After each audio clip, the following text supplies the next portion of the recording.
You know, a sucker is born every minute. Anyone can be conned. They simply just have to believe. Just gotta believe. Or they can make an even bigger mistake. What mistake, you might ask? Believing they can't be conned. The scammers that run this show called Deep Fat Fried present to you a sucker is born every minute. Right now on Deep Fat Fried.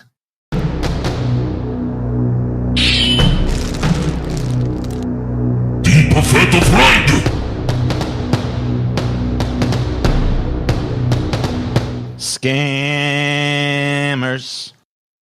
Scammers.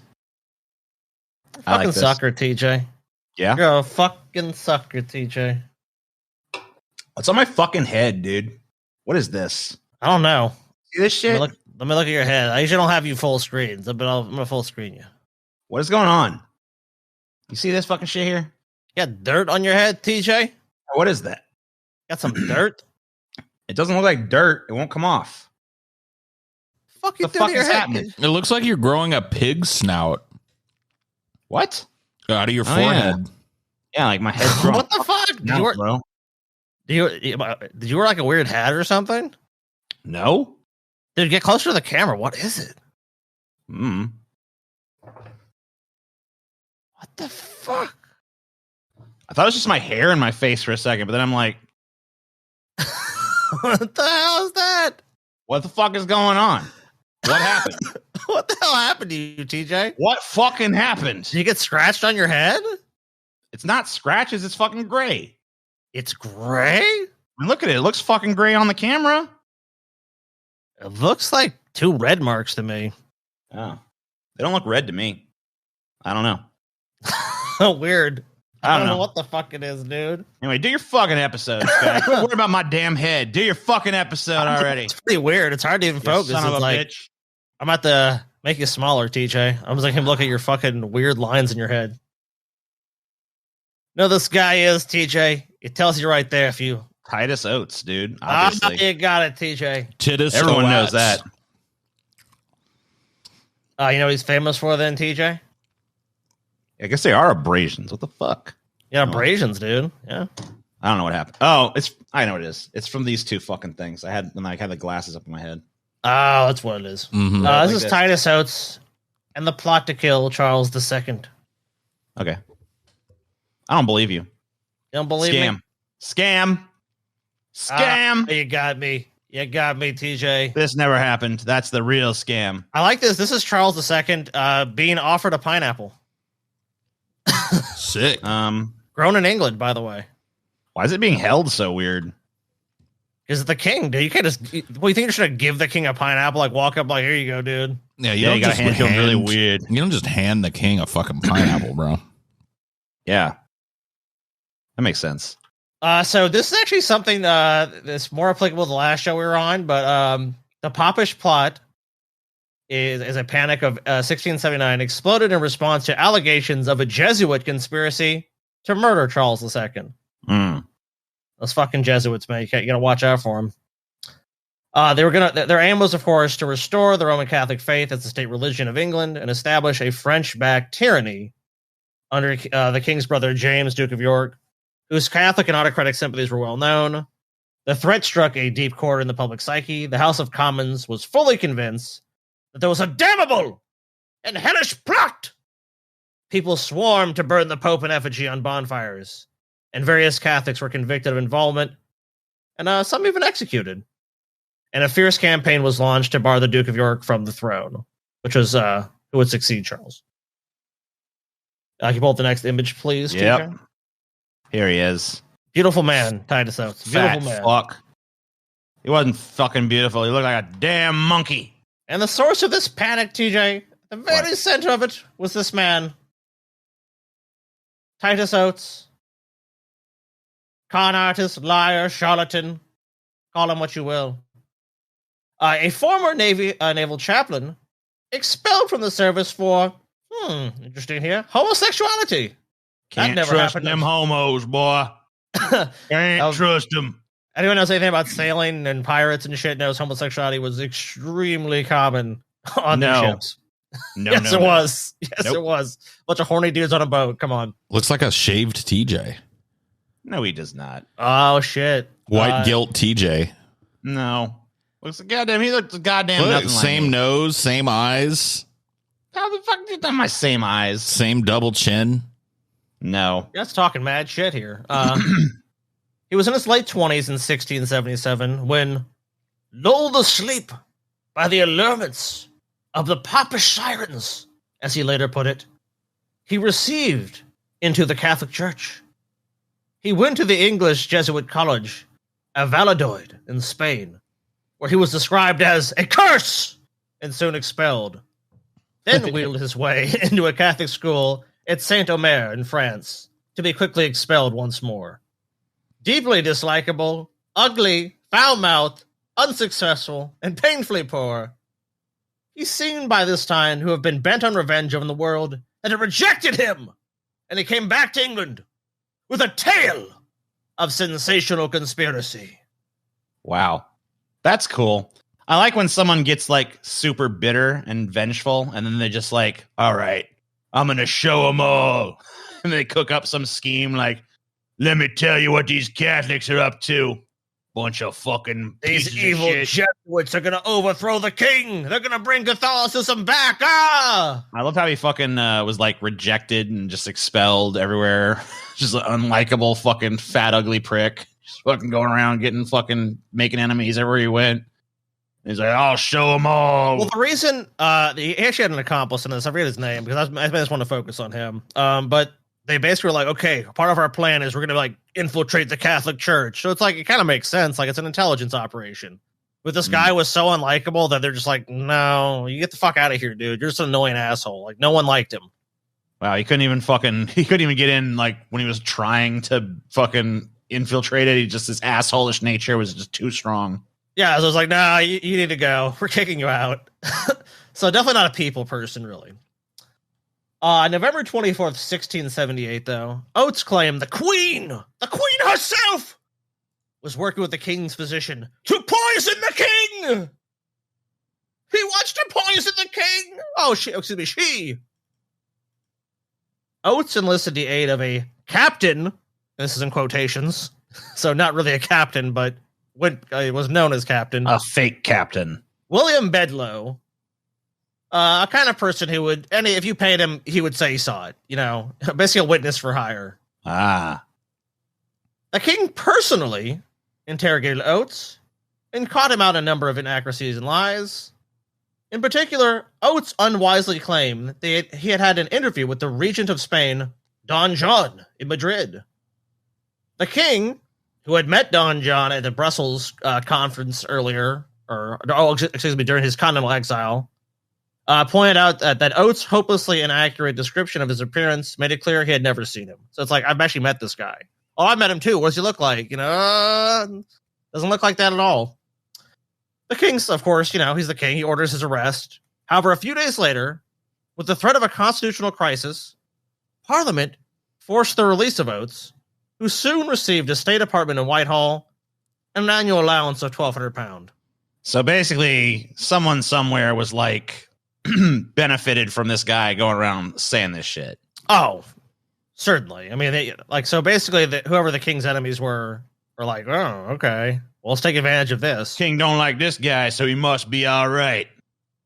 I mean, obviously, there's a bunch of nuance to this stuff, but we'd be here quite a while if we were talking about the... we have to like try to figure out the politics of the fucking era. Yeah, the political intrigue that was going on in that time period. So, Oates was heaped with praise, TJ. He asked the College of Arms to check his lineage and produce a coat of arms for him, and subsequently received the arms of a family that had died out. Pretty nice. They're all dead. You go ahead and take it.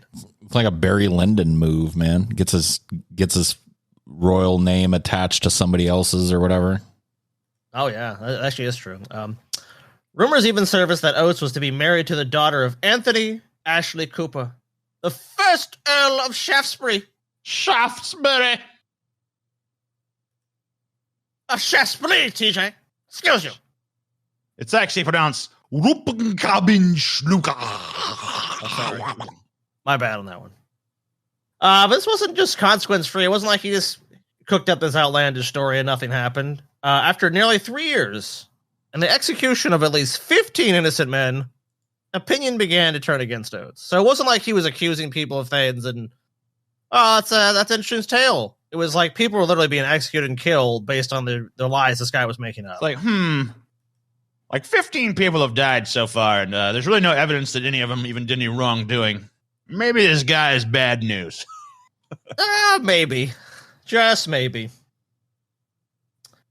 So the panic died down in time, and of course, as it always does, the tide turned against Oates. When he was tried for perjury in 1685, Lord Chief Justice Jeffreys called him a shame to mankind and said it was a reproach to the nation that innocent people had suffered death because of him. Oates was duly convicted. I mean, what about the gullibility of all the fucking idiots who believed him, though? They're just blameless. Gullible idiots never admit fault. They want whoever fooled them to be punished. They tricked us. I was tricked. I mean, sure, we ignored all evidence to the contrary and just went along with it because it was in our interest at the time. But now that things have changed, he's the bad guy. Well, the idiots basically just like the mob doesn't get punished because they want the mob to get riled up at the person that lied to them, right? So they can take it to their advantage. Whoever his opponents were can say, see, they lied to you. I would never lie to you. The mob just bounces around like a ping pong ball. Well, yeah, how can the mob take responsibility? Like, there wouldn't be a mob then. They would be like, let us introspectively examine what happened here. And did our actions cause I think we need a careful examination of the facts, gentlemen. Nope. We need blood. I love that. Let's all sit down and critically examine what we know to be true here. So of course it wasn't good. It didn't work for him. Oates was duly convicted, sentenced to prison, put in the pillory, and whipped at the cart's tail, bellowing horribly from Aldgate to Newgate, and 2 days later from Newgate to the Tyburn.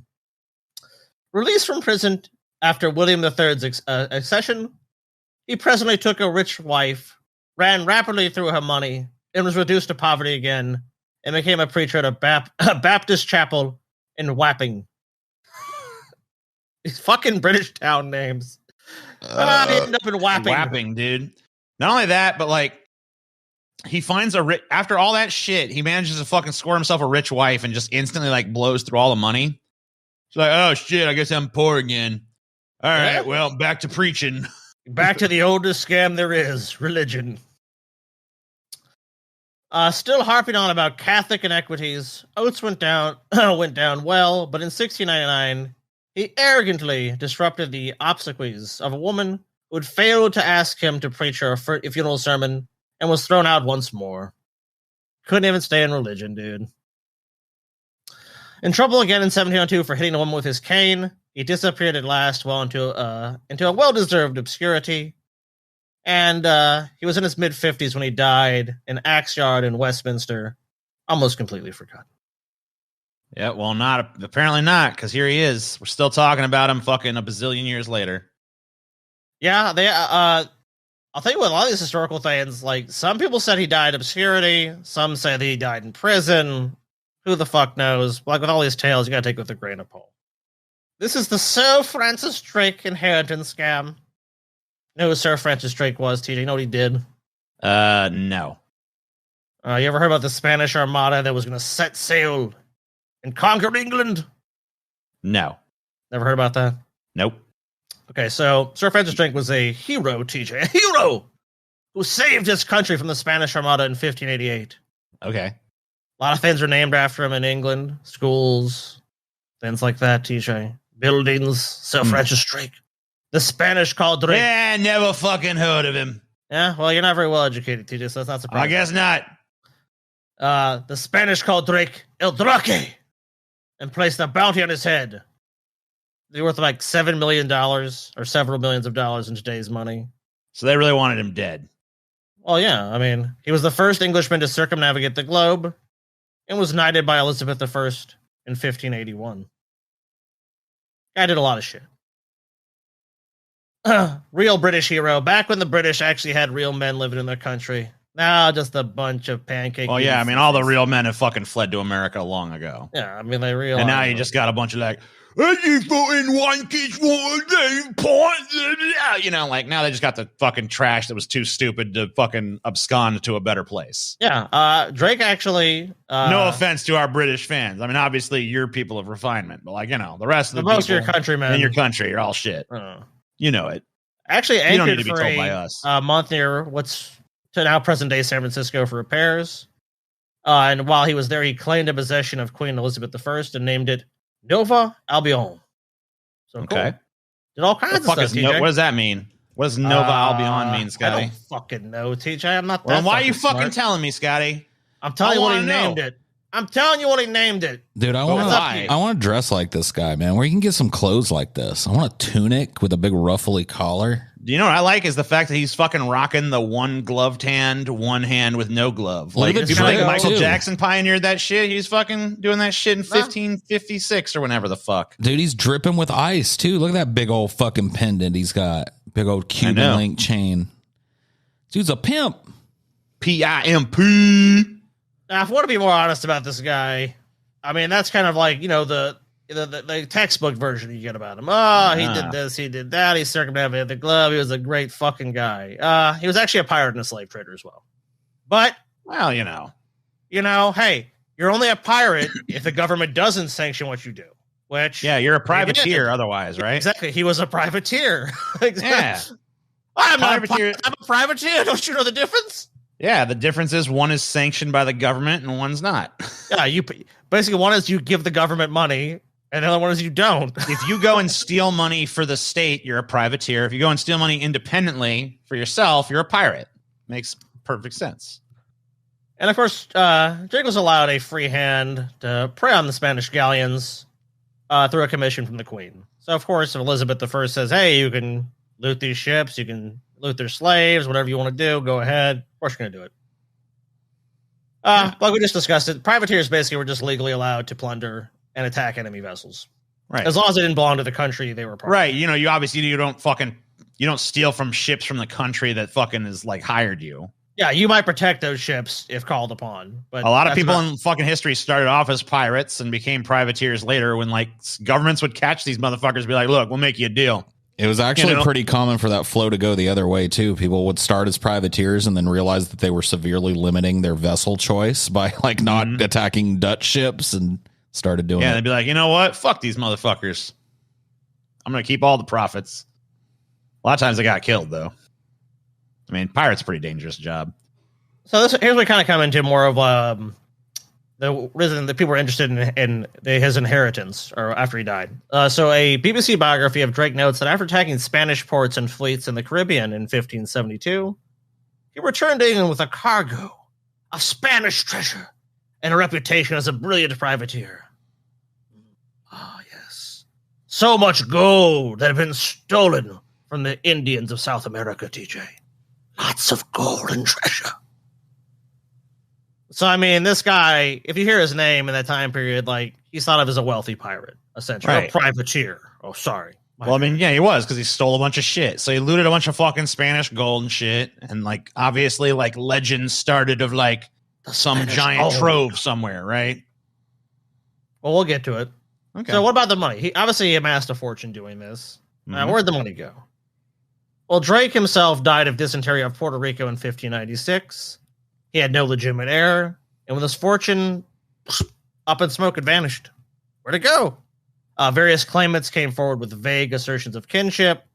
Of course, they had no proof, so it's like, you just want his money. Get out of here. And of course, I mean, after he died, not long after, scammers, of course, started selling people the idea they could get a share of the wealth. Oh, I know where that treasure went. I know where the inheritance is. Look, TJ, I have tracked it down to this present day, TJ. You are the long-lost relative. 5 cousins removed of Sir Francis Drake. Am I? Yes. Holy shit. His treasure is said to be Can I get some of the treasure? I'm glad you asked, TJ. Yeah. Now, look, I mean, Look, the government over in England, they're corrupt over there, TJ. You have to piece of grease a shit. few palms to get those Really? legal wheels, get the wheels turning. Otherwise you'll be spinning in the mud. Fuck. Okay. How much are we Gotta give us- talking? Just gotta give us a little bit of money. So, like, I give you, like, what? How much are you talking? I don't know, TJ. How much you have on you? I don't know. Well, actually, we're not gonna actually talk about that time period. But of course, scammers were going out even then. We're actually gonna talk about something a little bit closer to home. This is Oscar Merrill Hartzell. So across the Atlantic, though, and many hundreds of years later, they thought this Drake story's there's something to that story. There's something to it. In 1919, we don't know the exact date, a couple of con artists swindled an Iowa farm woman out of $6,000. They did so by selling her shares in a scheme to retrieve Sir Francis Drake's lost wealth, an ploy they had used many times before. The woman's son, Oscar Herzl, was intrigued by the scheme. He thought the plan, he polished it up, put some razzle-dazzle on it, had the potential for expansion. He sold the fraudsters on a more aggressive business plan and managed to cut himself in on the deal. Wait a minute. So this guy's mom got scammed, and he finds out about it. He's like, man, that's a damn fine scam you got going. Yes. I think it has some potential to fucking even be better. So, this scam? There's this really dude something fucking to this. literally like scammed his way in with the people who scammed his mom out of $6,000. He's like, hey guys, I think we could fucking go a little further with this shit. Yeah, he shows up. Look, I'm not mad about the fraud. Look, I think we can. My mom's a fucking, I don't give a fuck about that bitch. But hey, listen, I got some ideas about how we could fucking do this even bigger. He really did. Soon, thousands of people whose last name were Drake or was Drake received letters from the Sir Francis Drake Association. Oh my god, dude, that's fucking brilliant. Recipients were told the old sea dog's wealth, now estimated at 22 or 400 billion, billions, trillions, zillions. Yeah, just throwing out astronomical numbers like depending on $400 billion fortune, whatever they wanted to put out at the gold time. as far as the eye could see. Yeah, whatever number they wanted to put out, they would. But of course, unfortunately, it was tied up in probate court. Kind of strange. It was 1596. You figure by the 1900s, they would have figured this issue out. No, but still tied up in that court. Yeah, they're still fighting it. Those damn limeys over there, they just can't do anything. Something about a giant pile of gold tends to like turn off people's critical thinking faculties. Even the people who do kind of have it, like, because you want to believe that. You want to believe that you're going to get a cut of this giant mountain of gold that's somewhere out there. But it's not all that would get, TJ. The inheritance would also include the whole city of Plymouth in England. Oh, yeah. I mean, you definitely... I just continue to look. You get that city. You want that city for sure. The whole city, though? Yeah, you get the whole thing. The whole city, Paul. You got to split it with the other Drakes, but Yeah, but you're going to get a whole city. This is starting to sound like a fucking good deal to me. I mean, that sounds like change your last name to Drake, and you got it. Now, look, guys, we know how bureaucrats are. These British bureaucrats, they just don't listen. There's a legal cost, guys, of $2,500 a week that had to be covered. The state takes the money. Yeah. I mean, look, it's just they're going to lose out on it. The many Drakes were invited to invest in a lawsuit, and they were assured that for every dollar you put in, TJ, so let's say, TJ, you want to put in $1. Uh-huh. You know how much you would receive back if you put in $1 today, TJ? Just $1.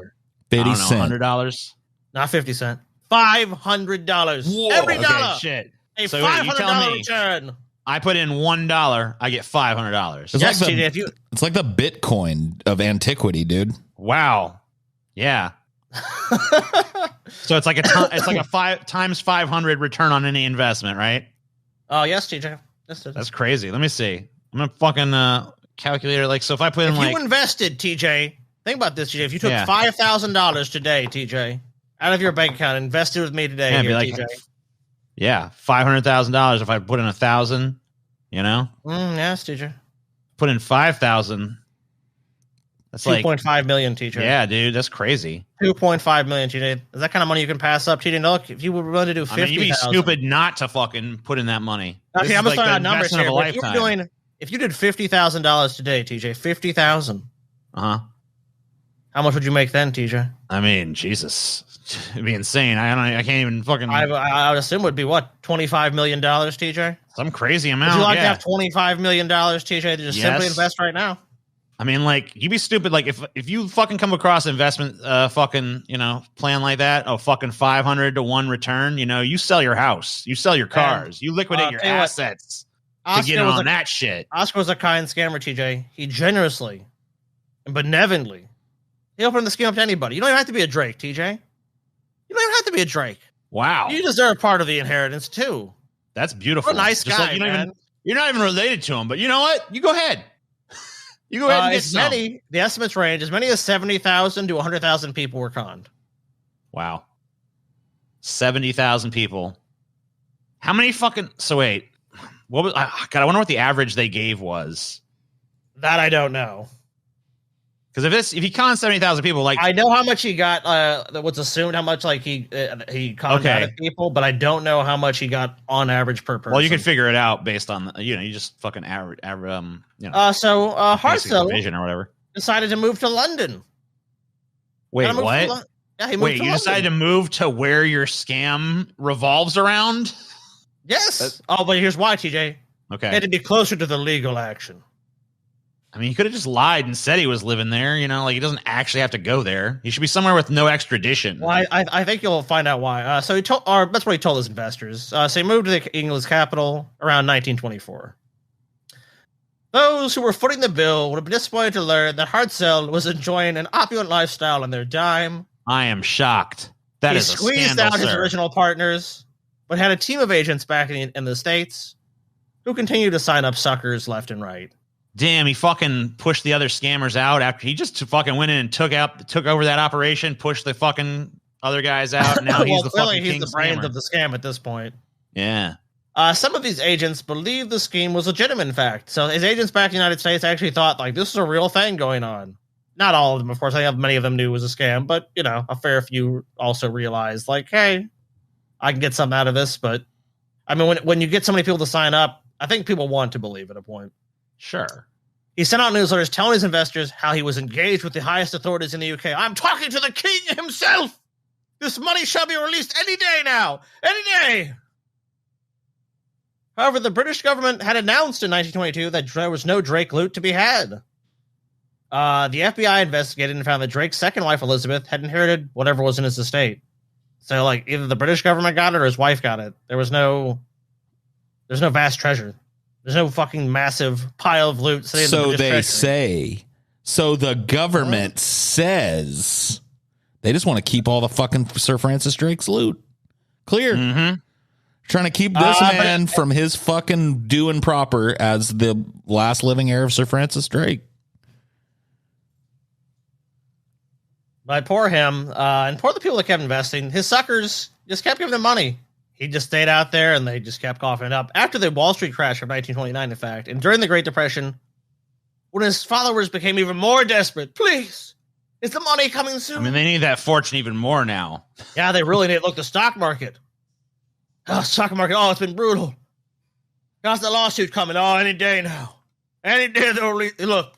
But in the meantime, the legal bills keep piling up. I might need another $500 to see this through. It's another $500. I think we're going to get them. On October 11, 1930, John Maynard Keynes was arguing for in an article for deficit spending to alleviate the Depression, and mentioned that Queen Elizabeth had invested Drake's loot, which Drake had given to the crown for the benefit of the country. So he hears this. You might go, oh, shit. Oh, shit. He just said the crown's got all the money. But Hartzell, being this, successful con artist he was, seized on this as proof of his claims. And his agents in the U.S. spread copies of the article to his followers. Like, see, they do have the money. They even said it. They've invested the money. There's an even bigger pile of money now. And every time Hartzell, he started feeling a little, oh man, I'm feeling a little light in the pocketbook here.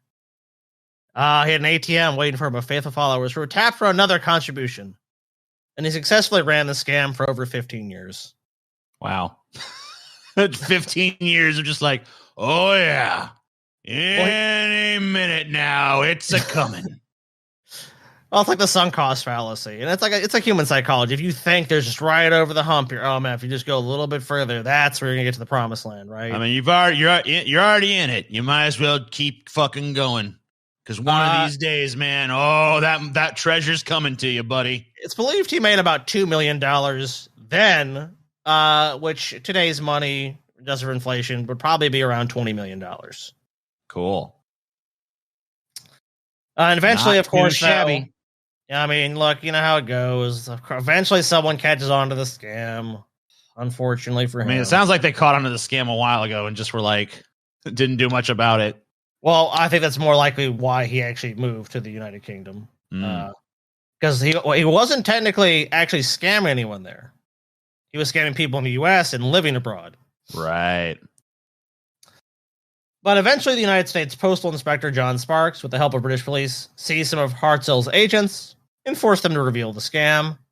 At the same time, Scotland Yard arrested some of Hartzell's British associates, and Britain deported Hartzell to the U.S., where he was sent to Iowa for trial in 1933. Hartzell was tried in Sioux City, Iowa, in 1933. His followers sent him a total of $68,000 for his defense.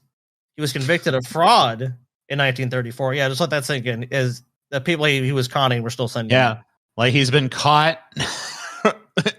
The people who he victimized are literally still sending him money to like help him beat the rap of scamming them. Look, I know I scammed you, but come on, the fortune's still over there. I mean, this guy had a great bullshit story, dude, because like people were desperate to believe it no matter what. A fool in his money, dude. A fool in his money. Soon parted. You just can't help it. Unsurprisingly, he was convicted of fraud in 1934, sentenced to 10 years in prison, and sent to Leavenworth Penitentiary. By that time, he had run his scam, like we said, for over 15... Oh, we don't need to talk about that. Even after his sentence, some of his agents collected more than donations, $500,000 for the next year. So like I said, sometimes you outlive the scam. Hartzell died in a prison hospital in 1943. Many of his victims, approximately 70 to 100,000 people, believed in him to the end of their lives. So you had people going, no, not that guy. It wasn't a scam. They railroaded that guy. Oh yeah. Look, the British government didn't want to give up that gold. That's what it was. This guy's look, the queen herself even fucking said she invested in fucking Drake's gold, dude. The crown just wanted to keep this money for themselves. They didn't want to recognize the legitimacy of these claimants, and this guy, they basically, after, he started to fucking make too many waves, they fucking trumped up some charges against him and locked him up in a fucking jail cell to hide the truth. That Drake's fortune is still sitting there in the fucking palace, man. Got it. That old queen up there in Buckingham Palace, TJ. She's got it all. Bitch. That old bitch. I'll tell you what, TJ. You want to pry it loose? It's going to cost $25,000 a week, TJ. Just need a little investment from you today. That seems reasonable, if you ask me. We need to keep this case going. This guy promised you only $500 for every dollar, TJ. I promise you $600, TJ. Inflation's high right now. $600 for every dollar, huh? I've actually got a friend that would like to talk to you about an investment opportunity. You ever dabbled in the banana markets, TJ? Yeah, a little bit. Yeah, I mean, it's the new hot space. You know what I mean? I'll have my friend contact you. Oh, thanks. That sounds good. Yeah. Nice of you, Paul.